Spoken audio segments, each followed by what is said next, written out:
de brasilidade, nós temos, aliás, o Jorge Pinheiro, ele é um pastor batista que hoje está na França, ele escreveu um livro, né? Deus é Brasileiro, e aí ele traz nesse texto dele uma série de questões que o protestantismo aderiu, né, em termos de brasilidade.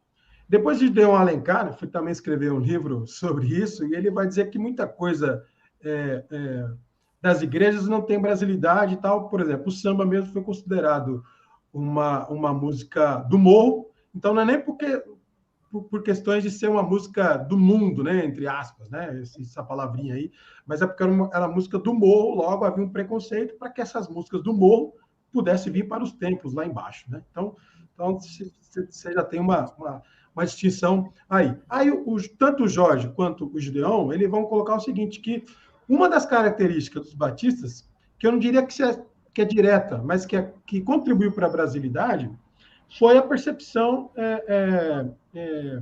de governança mesmo, né? De separação entre igreja e Estado, mas também de governança, ou seja, esse ímpeto pela questão democrática, com todos os ônus e o bônus que sempre tem, os batistas contribuíram com isso.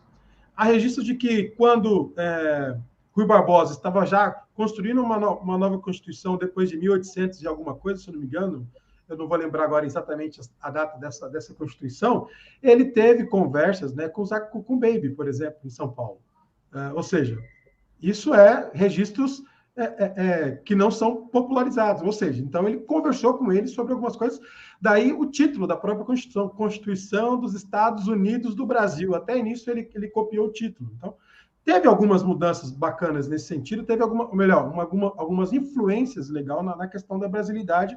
Eu entendo brasilidade aqui na construção de uma cultura, de um ethos, de país e de povo, né? Então, teve algumas influências, assim como teve outras também, de outras igrejas, por exemplo, com a questão da escola. A questão da escola é tipicamente protestante, de colocar meninos e meninas numa mesma sala de aula. Isso não havia.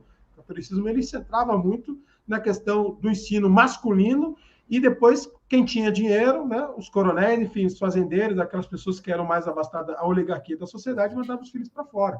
Então, colocar meninos e meninas na sala de aula é tipicamente protestante. Então, sim, houve algumas influências bem benéficas em relação à Constituição do país, em termos de cultura, em termos de ethos do povo, né?